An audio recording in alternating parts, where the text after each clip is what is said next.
खुलुमबाय गोजोन फुंबिलिनि गासैबो बडलेण्ड बुब्लिनि अनसायगिरिफोरखौ बरायग्रोबाय। दिनै 24 मार्च मंगलबारनि फानजामुथिखौ फरायथिनो लादों आं उदांस्रि मुसाहारिया।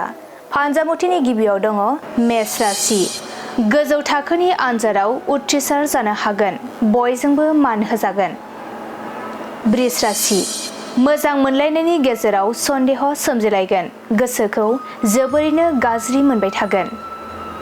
मिथुन राशि। समाजनि मोजां हाबा मावनायाव जाफुंसारनो हागोन, बयनिबो सिगाङाव मोजां मुं गोसारगोन। कर्कट राशि। नोंथाङा गाज्रि लामाजों आगान सुरलांनो हागौ, गावनि आखुनि थाखाय निन्दा होजागोन। सिंह राशि। बेफार फालांगि खालामोब्ला गोबां मुलाम्फा जागोन, रांखावरि आरजिना लानो हागोन। कन्या राशि।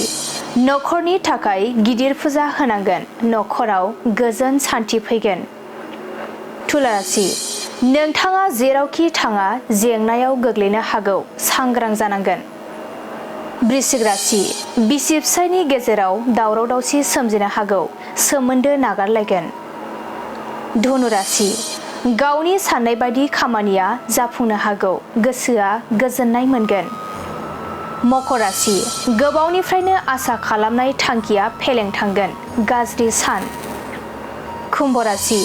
नोंथाङा सोरजोंबा नांलायलायनाय जानो हागौ, सुथुर जालायना थागोन। मीन राशि। नोंथांनि मोजां हाबा मावनायखौ मेगन सागोन, खामानिफोरा जाफुंनाय नङा। दिनै सानसेनि राशि फरायथिनायाबो एसेनोसै। आसा खालामो नोंथांनि दिनैनि साना मोजाङै मोजां थांगोन, बेखौ बडलेण्ड बुब्लि नखरनिफ्राय मिजिंथिबाय। गोजोन्थों।